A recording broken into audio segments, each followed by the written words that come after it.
Beetroot carrot fry. ఒక కుక్కర్లో ఒక గ్లాస్ నీళ్ళు వేసుకున్నాను. ఇప్పుడు అందులో నేను స్టీమర్ పెడుతున్నాను చూడండి. ఇప్పుడు దీంట్లో క్యారెట్, బీట్రూట్ ఇది స్టీమ్ చేసాక మీకు చూపిస్తాను. బీట్రూట్ క్యారెట్ ఫ్రై చూడండి. క్యారెట్ బీట్రూట్ స్టీమ్ చేసానమాట. స్టీమ్ చేస్తే ఉడికిపోయాయి. ఇదిగో చూడండి ఎంత బాగా ఉడికిపోయినాయో. ఇప్పుడు నేను ఇది ఫ్రై చేసి మీకు చూపిస్తాను చూడండి. ఇప్పుడు ఇవన్నీ చిన్న చిన్న ముక్కలు కోసుకోవాలి అన్నమాట.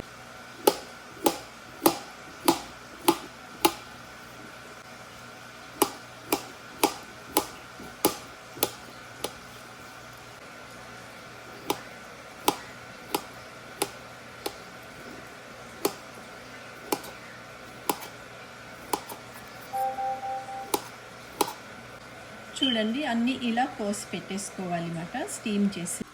బీట్రూట్ క్యారెట్ ఫ్రైకి నేను ఒక ప్యాన్ తీసుకున్న. 2 స్పూన్లు ఆయిల్ వేస్తున్నాను చూడండి. చూడండి నూనె వేడెక్కింది. ఇప్పుడు పోపులు వేస్తున్నాను. మినప్పప్పు, ఆవాలు, జీలకర్ర, శనగపప్పు, కొంచెం కరివేపాకు, అట్లానే వెల్లుల్లిపాయ ముక్కలు. ఒకసారి శుభ్రంగా కలుపుకుందాం.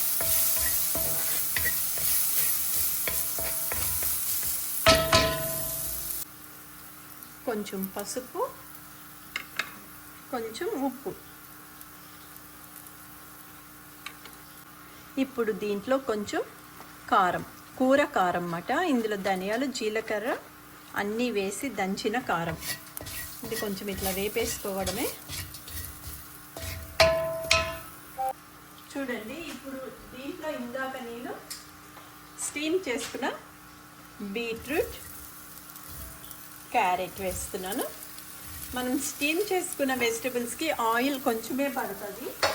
అందుకనేసి నేను ఈ మధ్య ఎక్కువగా స్టీమ్ చేసేవే చేస్తున్నాను అన్నమాట. చూడండి ఈజీగా మనకి బీట్రూట్ క్యారెట్ ఫ్రై రెడీ అయిపోతుంది. ఇప్పుడు దీంట్లో నేను కొంచెం కొబ్బరి పొడి వేస్తాను అన్నమాట. ఇప్పుడు దీంట్లో కొబ్బరి పౌడర్. అంతే ఈజీగా చూడండి బీట్రూట్ క్యారెట్ బాయిల్ చేసి ఫ్రై చేసాను అన్నమాట. మనకి ఇందులో నూనె చూడండి అసలు కొంచెమే వేసాను. నూనె కూడా ఎక్కువ వాడకూడదు అన్నమాట. అందుకనేసి స్టీమ్ చేసిన వెజిటబుల్స్కి ఆయిల్ అంత అవసరం ఉండదు అన్నమాట. జస్ట్ పోపులకి మాత్రం వేసుకుంటే చాలు. చూడండి రెడీ.